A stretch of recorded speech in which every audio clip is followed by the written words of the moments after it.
Well, if you don't know me, my name is Clayton. Trussell. I'm one of the pastors here. And if it's your first time here, man, welcome. We're so glad to have you.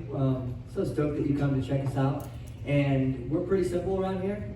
We just started in the book of Matthew, and we're just going to walk through it verse by verse by verse. And so we take a chunk of that at a time and grab the central themes as Jesus is walking through who he is and what he is about and where all this is going. And we just break it down in consequential order. So, if you have a copy of your scriptures, turn to Matthew 5. We are in Matthew 5, 31 and 32. And it says this. It was said, whoever sends his wife away, let him give her a certificate of divorce. But I say to you that everyone who divorces his wife, except for the reason of unchastity, makes her commit adultery. And whoever marries the divorced woman commits adultery. And pray. Well, God, we love you. Thank you for this time to sit under your word. God, I pray that you would stir the hearts of everyone in here, that you would have your way in them, that your word would be implanted like it says it will, that it will pierce as far as to divide joint, marrow, soul, spirit, God. It judges our thoughts and our intentions. And this is a weighty text, God, and there's a lot in it. And I have a hard time understanding it myself, God. And so I need your help, and we need you, God, to teach us and to show us who you are and what we are to think about these things. So if you're up for it, would you just pray for yourself? Would you just say something like this? God, would you please teach me something this morning? I'm listening.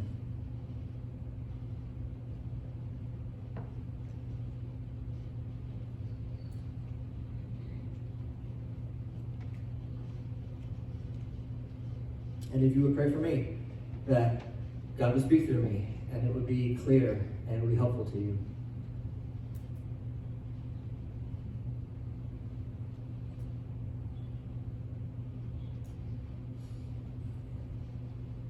God, we love you. Use this time as you see fit. In Jesus' name, amen. Well, in fall of 2002, I was a freshman in college, and I went to a military academy, and so they forbade contact with the outside world. So it was really like a weird ecosystem that was kind of isolated, and I had no idea what was going on outside the gates of my school whatsoever for 4 lonely, long months until December came around. And December was like the freshman's dream. It was everyone's dream because we were like prisoners in this place. But particularly for us, we had not talked to anybody, seen anybody, had any contact with the outside world. And then December came around, and we looked forward so much to Christmas furlough.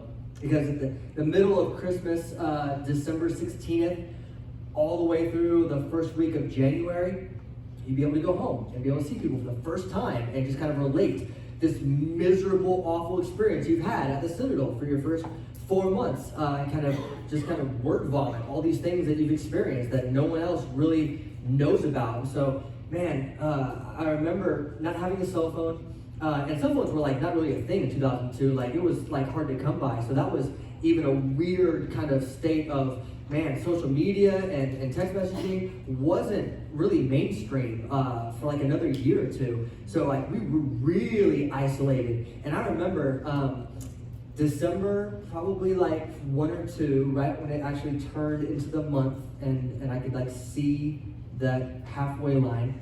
I walked in twilight to a payphone, the only payphone on campus, and I called my mom and I told her, hey, this is when I'll be coming home. This is the time that my plane arrives, and this is how long I'm going to stay, and then I'll have to fly back in January to back here. And we kind of caught up a little bit. I hadn't talked to her 4 months or whatever, so just kind of asked me like, hey, how you doing? I'm like, I'm okay. She's like, is it as hard as you thought it was? I was like, yeah. She's like, do you want to quit? I said, no. She said, okay, good. She said, I'll see you in December, the 17th. And then ever so subtly, she threw in the sentence, and when you come to stay with me, we'll be at my new house. And there was about a 5-second pause as I understood and processed what she had just told me. And I just said, okay, I'll see you then. And so for the first time in 19 years, I was in a completely different set of relationships between my father and my mother. And I didn't have the wherewithal as a teenager at that time to really unpack all of that, the reasons why, how we got here, what this is going to look like going forward. And so it was a lot of uncharted territory for me, and it was difficult coming from a Christian family, because that's the last family that you ever expect that sort of thing to happen. And so it struck a nerve with me as to, like, man, how am I supposed to go about, from age 19 onward, thinking about marriage, thinking about my parents, and thinking about this seemingly systemic condition. And it was weird, because there was kind of a pivot point in my life where, for the first 19 years, especially pre-cell phone and social media and all this stuff that we have now, I rarely heard the words divorce. And I rarely ran in circles or even had conversations with people that came from broken homes or single parents and those types of things. It was like a rare one-off thing where, like, I assumed, man, your parents must be in, like, the most abusive and insane, like, ridiculous place in life, that the threads that bind together have come unraveled, and that's where we see ourselves. And then when it happened to me, it was like a lens changed in my eyes, and for the next 19 years, I have seen more and more and more, and had countless conversations with people that come from broken homes that have gone through divorces or have already experienced a divorce of their own sometime in their life. And I think that we're seeing that shift in society, and what was suspected all throughout probably the 1970s, 1980s, and early 1990s that was really kept under wraps has really come out to brood in the light of day more and more. And that's a lot of culture and a lot of society that we live in now, and in the last 15 years particularly. But really, research jumped into this pretty early on. And it kind of started in 1969. If you don't know what happened in 1969, this was the turning point in American marriages legally, where for the first time, we as a nation introduced the concept of no-fault divorce. For the first time in America's history, when you sign a divorce decree, previous to that year, one of you had to assign themselves the blame for why this is happening, and both parties agreed and signed on that piece of paper. 1969, all of that went away, and you could come to the courthouse and nobody had to take responsibility for it. And it was wild, and it changed the entire pattern of our marriage and our outlook on how we view covenant in this country. And just so we have some perspective on this, we always assume the divorce rate is 50%. And that is by and large true, right? And so the CDC has done a lot of studies on this. And if you want to jump back to 2000, the year 2000, when we turned a millennium, it was 49%. In 2019, so the last known study that the CDC has collected over 19 years, in 2019, it's dropped to 44%. So we're trending in the right direction. But you have to kind of also scale the lens back a little bit and say, there's more playing into the story than what we think. And what do I mean by that? If you look at marriage as a whole, this is wild. 100 years ago, think about this. 100 years ago, you're married. I'm on it. From 1900 to 1918, in an 18-year span, this was the rate of marriage. 9.3 to 11.1 per 1,000 people were married. That was the going average rate. Somewhere between 9.3 to 11.1, okay? Let's compare that to right now. From 2000 to 2018, the same 18-year span, 100 years removed, we're looking at 8.2 to 6.5 marriages a year per 1,000 people. So is divorce trending away and trending downward in its occasion? Yes. A large piece of that puzzle is less and less people are willing to get married. Less and less people are being married in general, so that obviously plays into how many people are going to get a divorce in that ratio, right? So think of it in those types of terms. And this is crazy. The Institute for Divorce Financial Analysts. So this institution looks at the finances and analyzes what happens financially in the event of a divorce, and then what are the major precipitating causes that go into that. And this is what they found. 43%, the largest by far, 43%, the reason for divorce, lack of commitment. And that's a very broad phrase, just lack of commitment. Both of us just kind of fell out of this thing. We no longer have the commitment that we used to. 28%, infidelity. 22%, money. Arguments about money, how we spend our finances. And then, listen to this, domestic abuse, substance abuse, addictions in general. Collectively, 5.8%. Very rare in those environments where we think that is the typical breeding ground of an inevitable divorce. It's such a very low percent that actually struggle with those things. By and large, the 90% that end up going down that road are for things that are just personal disagreements, right? And so a Harvard sociologist looked at this, and there was a research done in 2008 called the Barnum Group, and this is where like Christians want to lump themselves in with everybody else, and so you hear the same thing from both sides, from non-believers and believers alike, right? The going rate is 50% of failed marriages, and it's the same for Christians. You guys are no better, you guys are no different.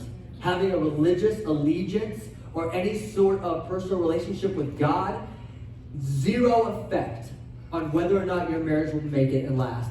And so that was one study that was done in 2008, and the sociologist from Harvard wanted to dig into that a little bit deeper because she thought that might be a little skewed. And what she found was very much, yes, that is skewed in a lot of different ways. And so what she found is, as much as they want to believe that, what she really pressed into the nature of those Christian relationships and started to dissect them, she found this.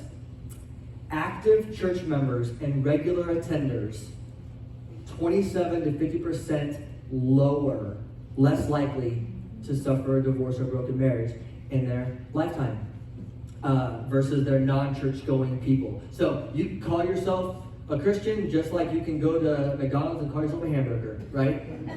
That's great, you can do that. But where your allegiance and those lines are drawn, she found that those who are regularly attending a church and active participants in their church body, you are 27 to 50% less likely. So there's hope for you, right? Everyone who calls himself a Christian, you don't really fall into that same economy of statistic, right? And that's a good thing. I think we should praise that. But by and large, this is still something that haunts and torments the vast majority of us in this room, right? I think every single one of us, it doesn't matter who you are, either knows somebody who came from a broken home and was a child of divorce.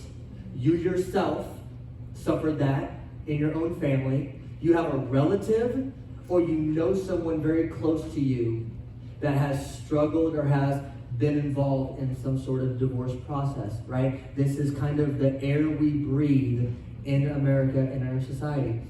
And so I just want you to know that this is a weighty text to walk through. And I do not stand here with all of the answers, and I'm not going to get to all of the answers of why is this the case and why does this happen. I'm not. I'm going to give some perspective on it, but I'm not going to. So please don't put your hopes in me today. But I will say this: there's something in here for everybody. Whether you are not married at all, you need to sit back and look at what does it mean to enter into a covenant relationship in marriage? And what does it mean for that to be a God-honoring thing so that you don't walk down some of these broken roads. Those of you that are here that are married, you have and you will struggle with this idea. And the thought will be solicited to your mind. This is an option and a door that you can walk through. And there's something here for you that you need to know so you can reason through that and stick with it. And then for people like me who've experienced a divorce personally and you're on the other side of it, there's hope for you as well. And there's a way that you're meant to look at this going forward in your own life. And so I'll just preface it with this. Charles Spurgeon had a hard time with a lot of his sermons. And I'll quote him when he said, he had a couple very difficult passages that he had to walk through. And so this is what he said. This is not a passage that ought to be shouted from the rooftops. Rather, this should be wept over in private. So just know that. I am not going to guilt or shame or preach anything that looks down upon anybody who has felt this and knows what this is like. That is not the goal of today. The goal of today is to look at a lens that Jesus has to try and unpack how do I navigate this idea of marriage, and then particularly what it means to stay committed to the vows that I made. What does that look like? So he starts off right into it, Matthew 5:31. It was said, whoever sends his wife away, let him give her a certificate of divorce. So immediately Jesus is going to grab all the audience's attention and give them a history lesson. Just by that one sentence, Moses, it was said that you were granted a certificate of divorce. Everybody on the mount that was sitting on the ground looking at him knew exactly what he was talking about. He is directly referencing Deuteronomy 24. And this is what the law said. This is what the ordinance was for the people of God when it came to this subject matter.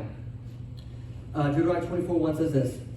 When a man takes a wife and marries her, and it happens that she finds no favor in his eyes because he has found some indecency in her, and he writes her a certificate of divorce, puts it in her hand, and sends her out from his house.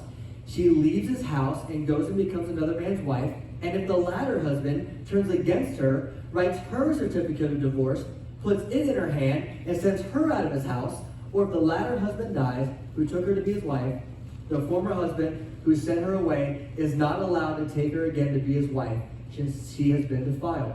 For this is an abomination before the Lord.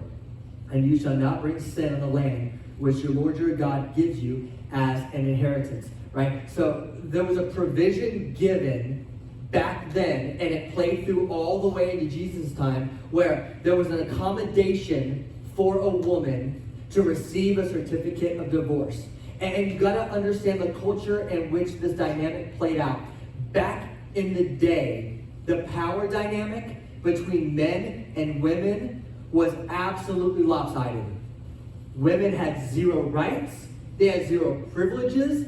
Men held all the power and all the authority. So their word was final, and their desires were the ones that came to fruition. So a certificate of divorce for a woman was offered as a pledge of protection for her in a male-dominated society.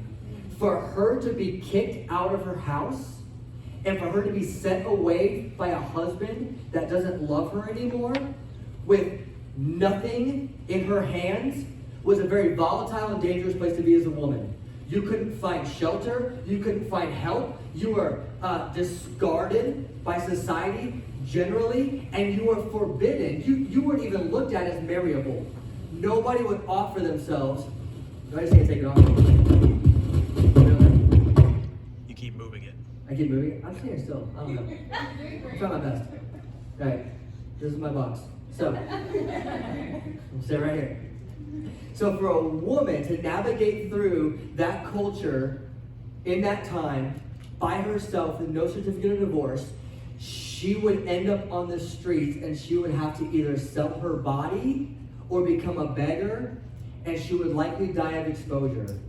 So, out of the mercy of God, not his desire that this should happen, out of his mercy and kindness for the woman, he told Moses, you can grant the people the ability to offer a certificate of divorce. And did you see what the circumstances were? If she has found no favor in his eyes, which is such a harsh thing to think about, that in a society back then, you could be living with a man, and over time, for any reason whatsoever, you displeased him, and now the no favor in his eyes is he just completely ignores you, and he detests you, and he just tells you to leave. There's no explanation. There is no talking back and forth about what's going on here. It is, you disgust me and you displease me. I no longer find you attractive. I no longer find you interesting. I no longer find you worthwhile to have around me. So leave. And that was the habit of these cruel and wicked men that would do that to the women of God.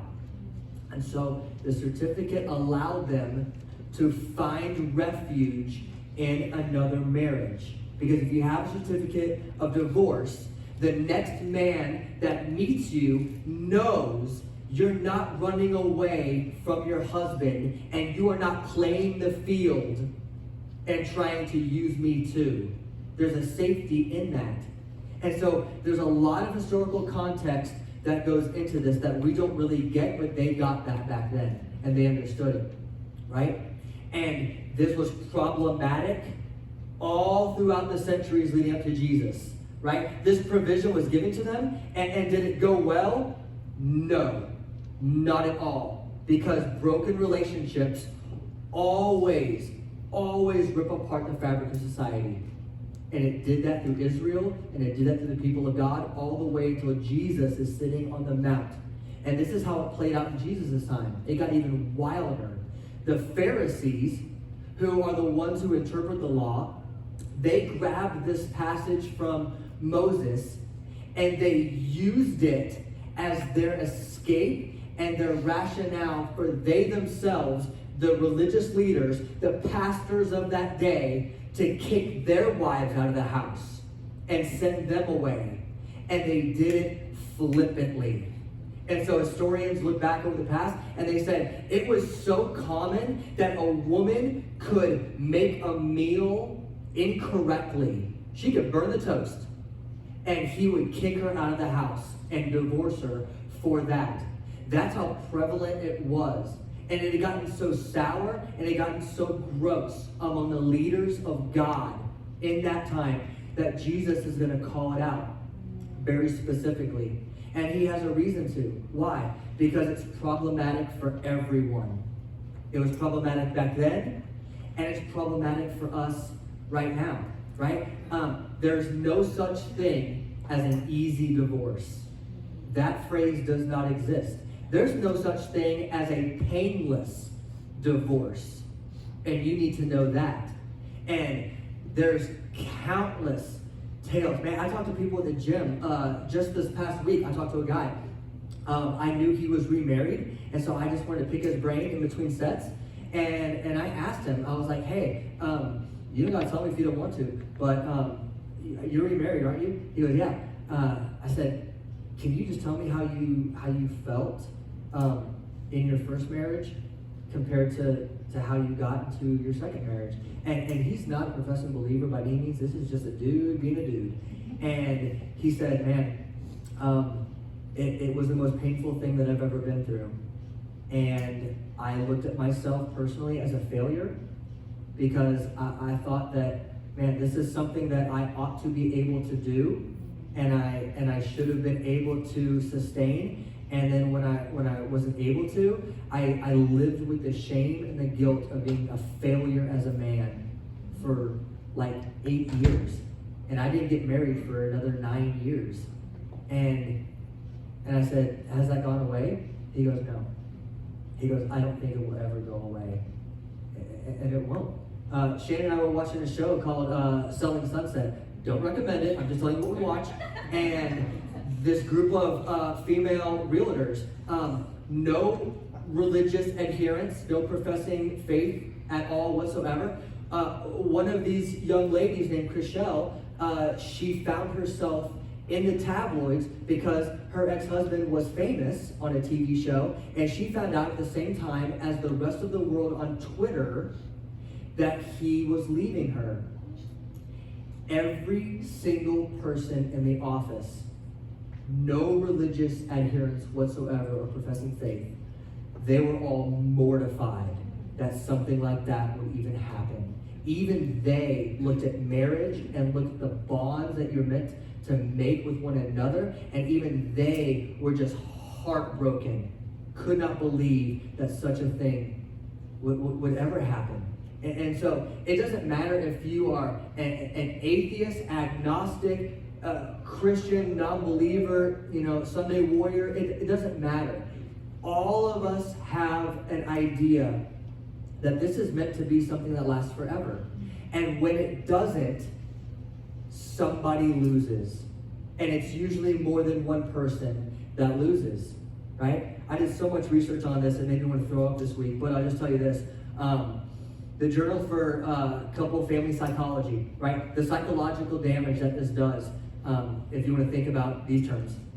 Divorced individuals, compared to those that are married, have higher levels of psychological distress, substance abuse, depression, and lower levels of overall health. Divorce has also been associated with negative child outcomes, including lower academic success, poorer psychological well-being, and increased depression and anxiety. Jean Twaney, who is a USC sociologist and a professor, she does so many studies on the family dynamic, and she looked at what are the child outcomes of those that are raised in loving two-parent homes and those that are children of divorced and broken homes. She said, I want to know, is there a difference? Because in the late 80s in America, this was kind of the overall mantra of the American family. What's good for the parents is good for the children. You heard that one before? And so this was the idea. If mommy and daddy are fighting, that's not good for Timmy. If mommy and daddy don't like each other anymore, that's going to be bad for little Timmy. So, if we don't want to stay together anymore, it's better for the sake of him that he doesn't grow up in this type of environment. Let's just divorce. What's good for the parents is good for the child. Jean Twaney looked into this. She said, does that really play out? Have we really seen that in our families? And she said, I did a statistical analysis of every single metric I could possibly think of, from GPAs, attendance, school attendance, friendships, meaningful relationships, number of times children go and play with other children at other houses, incarceration, substance abuse, likelihood of college attendance and acceptance. Every single metric I could possibly measure, this sociologist did. And she said, there was not a single category that a child of divorce outperformed a child from a two-parent home. Now, is that to say if you came from a broken home, you're doomed? No, it doesn't say, no. If you did not come from that environment, you're not hopeless. She's just making the point. What's good for the parent is not always good for the child. That's the point. She's trying to make the point. It doesn't play out the way we think it's going to play out. Children lose, and women lose when this type of thing breaks out. When the fabric of society falls apart. And it doesn't stop there. It says this, the Journal of Men's Health, it looked and it confirmed both men and women suffer higher rates of mortality, depression, illness, and substance abuse rather than their married counterparts. And then it gets really specific. They have a weakened immune system as a result of divorce, and they get more colds and instances of the flu. Divorced men have significantly higher instances of cancer and heart disease. Divorced men and women experience extreme changes in weight bodily. The mortality rate for divorced men is nearly 250% greater than those that are married. And divorced men suffer more heart attacks and strokes than those that are married. Women, your income financially reduces 20% on average if you're currently working at the time of divorce. if you're not working during the time of divorce, it is exceptionally hard for you to make ends meet. 1 in 5 women will end up in financial poverty as a result of their divorce. Everybody loses on some degree of the spectrum. It happened in the time of Jesus, and it's been playing out for thousands and thousands of years today. It doesn't change. Why? Because Jesus is trying to get to the fundamental truth that the covenant relationship that we enter into matters, and you don't take it lightly. And this is where the other scriptures come in and balance this out so beautifully, because this is 2 sentences, and it's hard to grab everything in 2 sentences. So Jesus is going to dig a little bit deeper in Matthew 19, because the Pharisees, the religious leaders, the ones doing this heinous stuff, are going to come to Jesus, and they're going to call him out on what he thinks this law of Moses means. And so it says this in Matthew 19. Some Pharisees came to Jesus, testing him, asking, "Is it lawful for a man to divorce his wife for any reason at all?" And he answered and said, "Have you not read, he who created them from the beginning made them male and female? For this reason a man shall leave his father and mother, be joined to his wife, and the two shall become one flesh. So they are no longer two, but one flesh. What therefore God has joined together, let no man separate." So Jesus is going to take that question, which was the prevailing question of the day. Is it lawful for a man to divorce his wife for any reason at all? Do you see how broad they went with that? Any reason at all. That was their understanding of it. That was problematic. And so Jesus is not going to go straight to Deuteronomy 24. He has a better idea. He rolls all the way back to Genesis 1. And he goes to Genesis 1:27. And he goes to creation. He goes to God's heartbeat from the very beginning. Because that is the major point of all of this. What was God's major intent and his heartbeat for 2 individuals when they come together and unite? And he says it.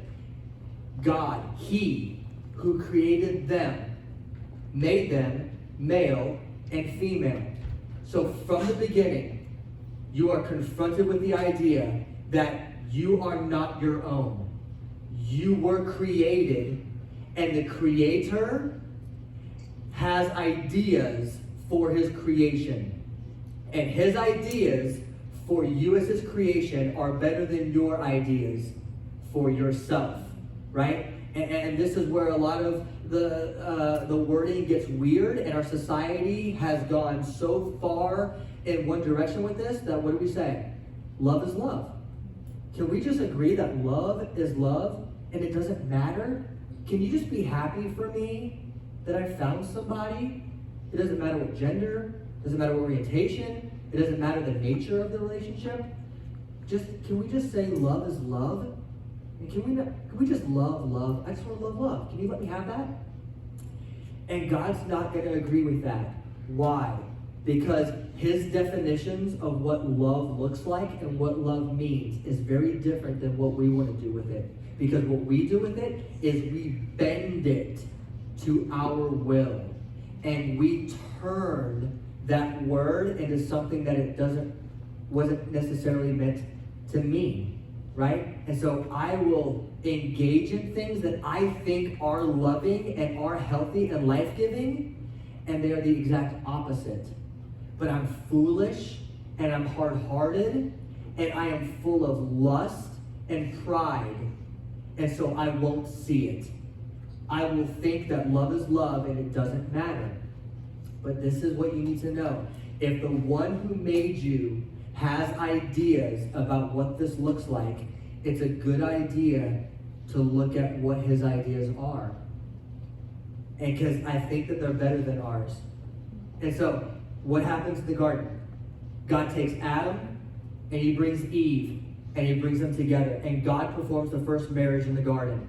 And he enters into the first covenant between them that we see. And it's the first instance of a man, that's a definition, a woman, that's a definition, coming together and uniting themselves holy. As in, we enter into a relationship where there is no distance between us. We share everything. We have all things in common. My life is your life. My things are your things. That's how it's meant to be. And what was the design for? The design is that God is putting a picture of himself on you. Your marriage, the intent behind it is meant to display the glory of God, particularly in the word covenant. That God loves this idea of covenant because he covenanted with us, because he established a relationship with his people in a covenant relationship. And so when he says, when I think about the closest relationship you can imagine, a marriage, that is not a contract. A contract is what you have with your cable company. Covenant is something so much deeper, right? My cable company decides that they don't want to give me the channels anymore that I had originally signed up for. I call them up and they fix it, or I leave and I'll go with Comcast or whoever else and they'll give me what I want, right? And I will leave that contract. A covenant says, it does not matter what comes, I am never leaving you. It does not matter what you do. You have nothing to do with this. I am binding myself to you forever. And I will never walk away from this. That is what a person in covenant says to the other person. Because that's what God says to us. The most undeserving is who he came for and who he binded himself with. And then he goes a little bit more succinct into it. And he says, for this reason a man shall leave his father and his mother. So what is the most intimate or special relationship we can think of, right? A nursing child, an infant, and its mother. There is nothing we picture that is more intimate and more close and more beautiful and lovely than a child and a nursing mother. That's what we think. And so, when we think about a mother who is supposed to nurse and give life and give health and love to that little innocent baby, to take it and put it in a dumpster is so abhorrent to us. It doesn't matter what your religious affiliation is, what your political spectrum is. That is horrid to everybody in the room. That picture is supposed to make you just crumble. And Jesus is going to say, that is not as intimate as a husband and a wife. You leave your father and your mother at some point. That relationship becomes secondary to a new primary relationship. Your husband or your wife is now the most intimate person in your life. And so if you rage against and weep over a baby being left out on the streets to die of exposure by its own mother, how much more should it grieve you that you would walk away from the wife of your youth?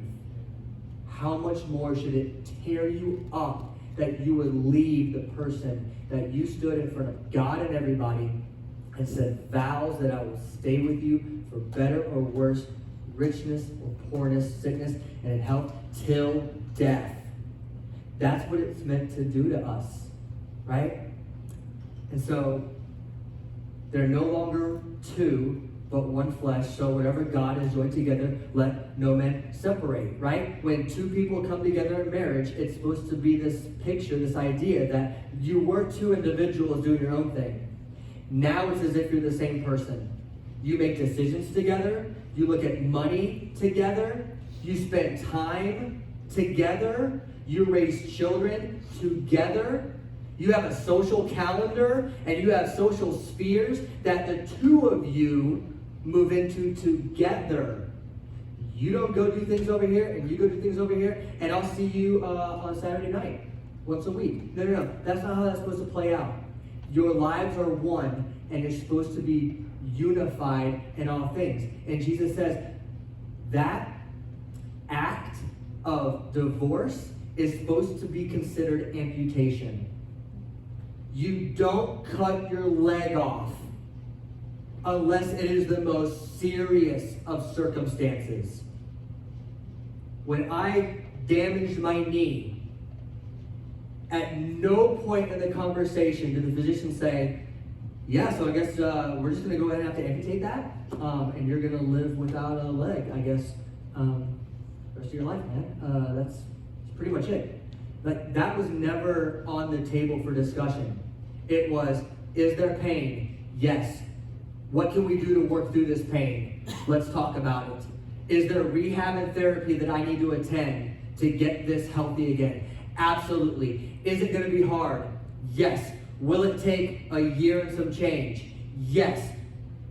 Are you willing to do that, or do you want me to cut your leg off? I'm going to do the first one. Why?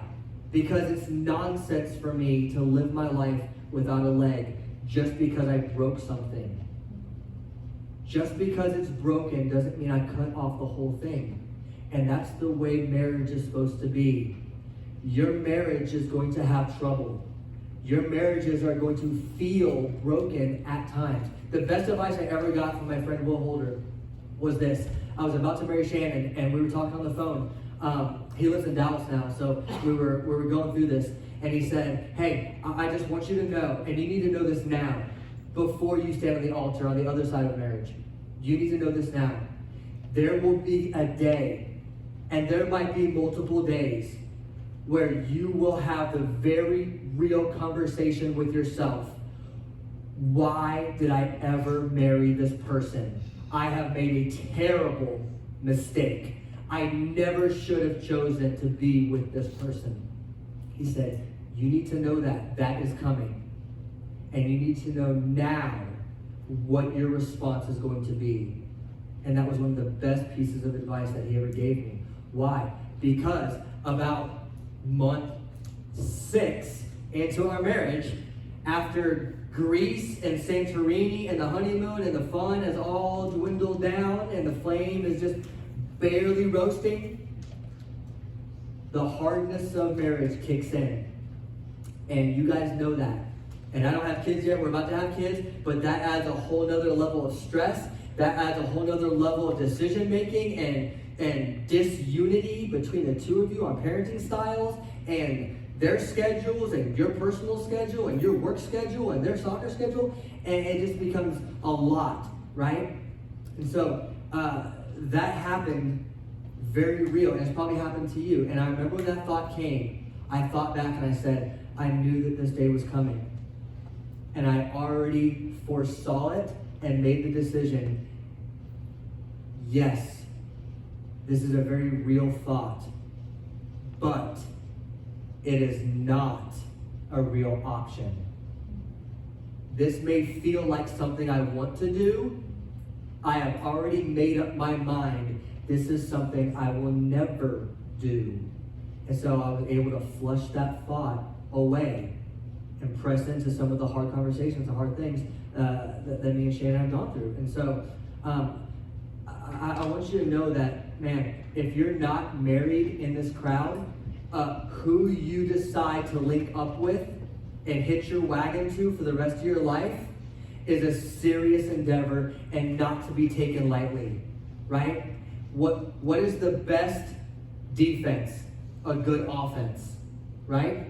Best defense is a good offense. If you enter into a marriage, into a relationship, and all of your thoughts continually are, don't cheat on my wife, don't sleep with this person over here, don't yell at them, don't do anything that makes them upset, make sure that I get the dishes done, make sure the trash is taken out, make sure that I'm not too loud in the morning to wake her up, make sure that we go to bed at the same time so that we feel like we're together. And it's always playing defense. I avoid the things that could lead to conflict and lead to divorce. That is a very small percentage of what marriage is supposed to be about.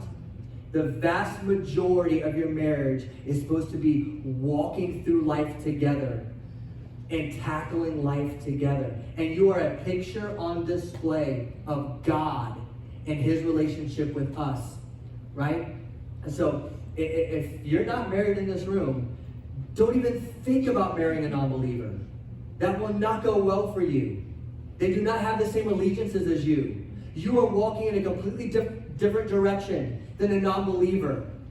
And the loneliness that you feel now as a single person will not be assuaged in a king-size bed laying next to a very good-looking person that you cannot share the deepest things in your heart with because they don't understand them. That is infinitely lonelier. And I've talked to so many people that ended up there, and it grieves their heart that that's the kind of person that they linked up with.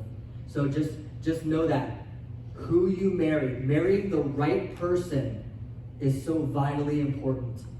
And for those of us that are married, right, there's a thought that comes into, I don't know if I married the right person, right? You get to year 5, year 10, year 15, and so much distance and so many problems have crept into your relationship that you constantly have this thought of, I really don't know if I married the right person. And I love what John Piper said. He wrote a beautiful article about this, about loving the wife of your youth. And he was asked that question because a guy in his church came to him and he was struggling with it too. And he said, man, Piper, I just don't know, man. How can I know that I married the right person? Because I don't feel like I did. And John Piper said this, here's how you know. You know that you married the right person because you married them. That's how you know.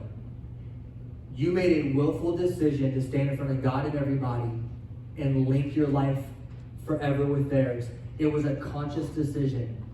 You didn't stumble into this. You thought about this.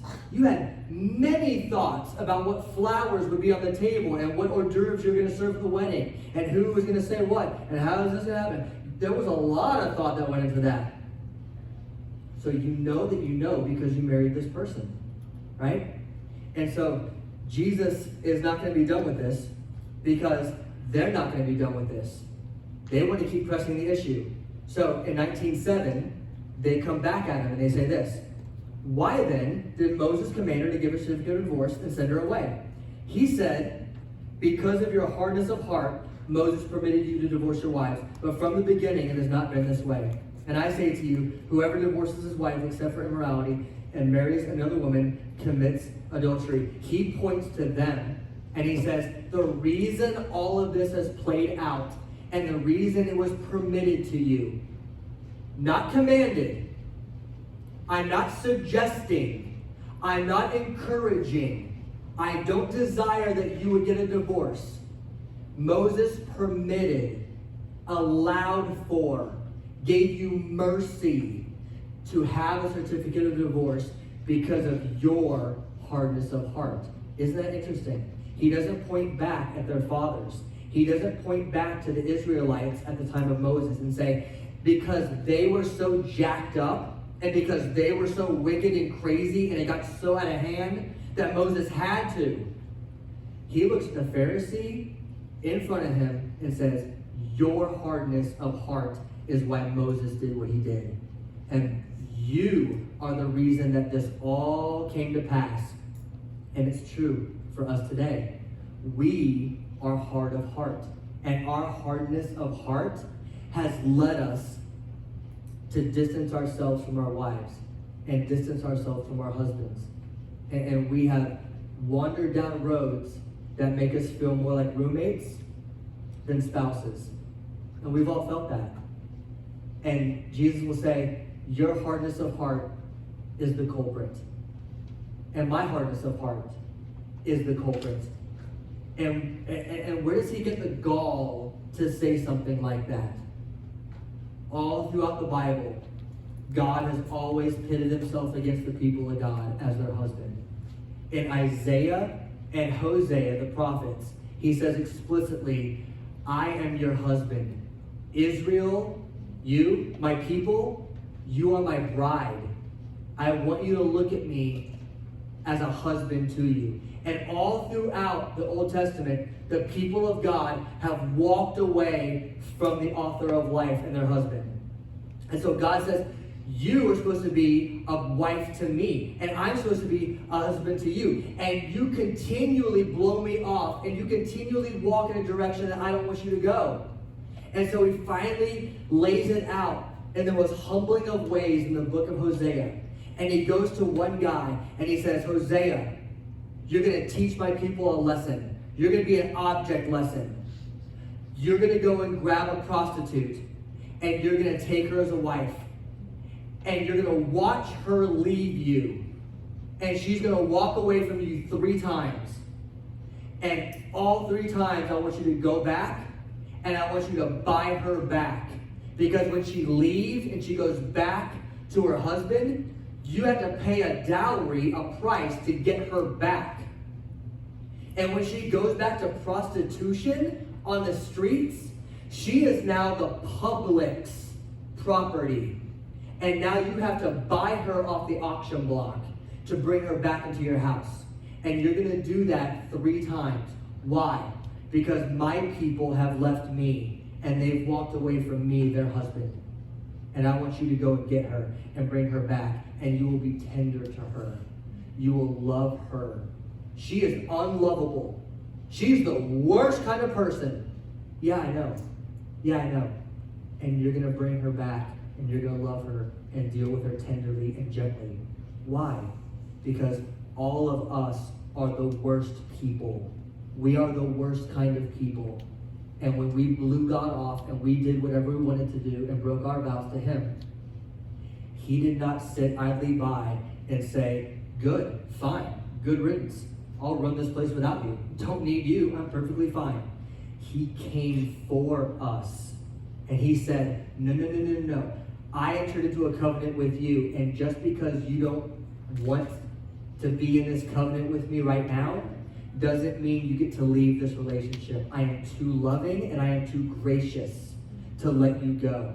And he comes for us, and he grabs us, and he pulls us back every single time. That's the faithfulness of God. And that's the model that he set for us, that we are building our whole marriage institution and foundation upon. That kind of love and that kind of relationship. And so it says this in Hosea 2. It says this, therefore I will allure her, bring her into the wilderness, and speak kindly to her. Then I will give her vineyards from there, the valley of Achor as a door of hope. And she will sing there as in the days of her youth, as in the day when she came up from the land of Egypt. It will come about in that day, declares the Lord, that you will call me Ishi and no longer call me Bali. What's he saying there? He's saying, this is how I deal with you. I will allure you. I will call you. I will woo you into the desert, into the wilderness, so that you and I can be together and have a conversation alone, away from everybody else and all the other distractions. And then he says, I will speak tenderly to you. I'm not going to call you out on how unfaithful you've been. I'm not going to rub your sin in your face. And I'm not going to speak harshly to you and tell you how much you deserve punishment and how much you deserve my wrath and anger. Rather, I will speak tenderly to you. Why? So that I can turn the valley of Achor, your valley of trouble, your valley of gloom. That's what happens when you walk away from your spouse. That's what happens when you break vows with your spouse, your husband or wife. You walk through the valley of gloom. There's a valley of trouble there for you. And God says, I'm going to pull you out of that, and I'm going to show you the door of hope. There's a door that you can walk through that gives you hope, that gives you life. If you're like me, well, you're probably not like me. I came home one day. I was married in 2009, and in 2010, some disagreements had happened. Nothing really got resolved. And then I came home from work one day, and there was a note on the door. And I opened, and everything is gone. Everything that belonged to her is no longer in there. And I didn't know what to do with my life at that moment in time. I had never experienced anything like that. I had never been hit so hard in the face. I had never had that part of my heart ever touched, let alone ripped apart. So there was so much ambiguity and confusion that surrounded me in that moment. And all I could see for 9 months was this valley of the shadow of death, this valley of Akur. I was like, there is no hope. There is no door. There is no horizon that I'm going to walk through. This is just me being broken and hurt and unable to love and unable to trust anybody for the rest of my life. And that's kind of how I rationed it out. And the greatest gift, one of the greatest gifts that God will give you when you're walking through your utmost distress and your worst moments in life is us. The greatest gift he's given us is us. Because I had nowhere to turn. I had no answers reserved inside myself. So I went to my Bible study at the time and I grabbed 2 or 3 of the guys that I trusted and respected, and I just laid it all out and told them my situation. And for the next 9 months, until my court date, they kept me from jumping off the ledge. They kept me from turning my life into a bottle, or to a substance abuse, or to a slew of terrible sexual decisions. That I was standing on the precipice and I had no reason not to. And they restrained me and held me back and gave me the wisdom and the words of God to walk me through that. And eventually there was a door of hope that God presented to me on the other side of it. And I don't have time to talk about all the stories that I know of people, and you have your own, I know.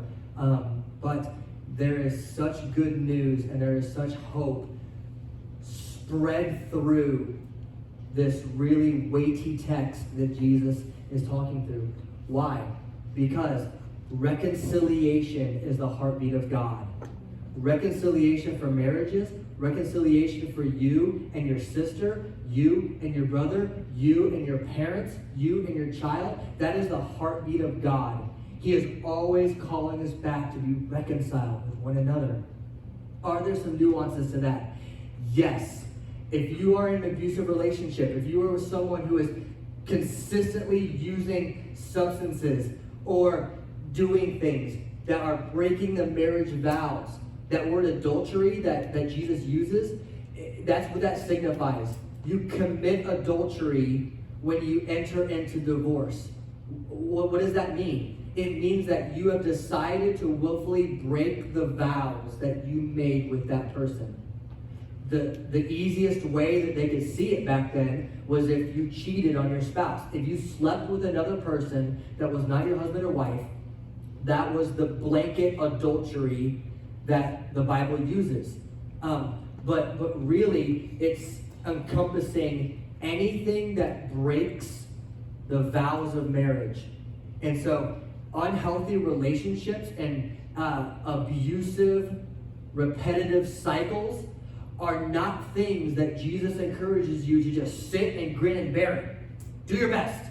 Love them. Just keep loving them. No, there's therapy and there's resources and there's counseling and there's help for you to pursue while they get the help they need. Sometimes being apart from that environment, apart from that person, is the best thing. Why? Because the heartbeat is reconciliation. You need reconciliation and you need help, and they need reconciliation and they need help. And as you're doing that, what's the goal? You come back together and you stay married and you stay together. Is that always 100% possible? No, it is not. And Paul will get into 1 Corinthians 7 really specifically on some really nuanced relationships that he says, if they leave, let them leave. And you can go through that on your own time in 1 Corinthians 7 to look at some of those. But here's the thing. Those are not prescriptive or normative. those are exceptional. Those are the rarities. That is the 5.8% statistic that we talked about, right? What is the heartbeat of God always? Reconciliation. Where do we get that idea from? We'll close with this. Colossians 1:21 says this. Although you and me, were formerly alienated and hostile in our mind, engaged in evil deeds, yet he has now reconciled you in his fleshly body through death, in order to present you before him, holy and blameless and beyond reproach. 2 Corinthians 5. Now all these things are from God, who reconciled us to himself through Christ and gave us the ministry of reconciliation, namely, that God was in Christ, reconciling the world to himself, not counting their trespasses against them. And he has committed to us the word of reconciliation. Our God is a redeeming God. His heartbeat is redemption. And it was redeeming for us because we wandered down so many broken roads and we have ignored him and been unfaithful to our maker and our husband and our lover. And yet, he, in his mercy and his kindness, what does the Bible say? The kindness of God leads you to repentance. It's not his wrath. It's not his anger and finger pointing. It's the tenderness and gentleness of God in your life that leads you to repentance and come back to the rightful relationship you were meant to have with him. That's how it works. And he says he was doing that in Christ. It was so funny. The Pharisees come to Jesus and they want to pick a fight with him. And they point to Jesus' disciples and they say, why is it that your disciples aren't fasting? Look at all the rest of us religious people. We fast. We always fast regularly. I don't ever see your disciples fasting. Jesus said, yeah, no, they're not gonna. Because they can't. If you're at a wedding feast, do you fast at the wedding feast? No. Why? Because you're there with the groom. And you're enjoying the groom. You're there with the groom. They can do that later. Let them fast later when they're not with me. They have the better thing right now, which is me. And so right then, Jesus pits himself up against the entire Old Testament view of God because Jesus is saying, I'm the bridegroom. I'm the groom. I'm the one who came for you. Jesus sent me when you were walking away. Jesus sent me to grab you and pull you into a right relationship with him. How? Because I'm going to live the perfect life that you couldn't. I'm going to be faithful and I'm going to be true in every way that you are not. I am going to be steadfast in my relationships and I'm going to be loving and merciful and gracious in all the ways you are not. And I'm going to let that be the atoning sacrifice on the cross for you. That I will take all of the guilt and shame from all of our bad relationships and our poor decision making, and I will let it bury me in the ground and not stay dead. I will come back to life to show you that I not only redeem myself, I redeem anybody who believes in my name. That's the offer on the table. If you don't know Jesus like that, that's the first relationship you have to start with. If you don't know him as the one that bought you and paid the price for all the wrongs you've ever done and offers you eternal life and a perfect relationship with him, start there. Start your journey with him and looking at him.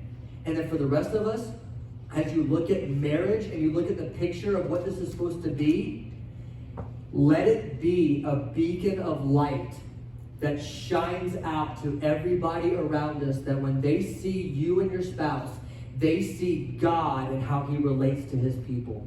The way that I treat my wife is a direct reflection of how God treats me.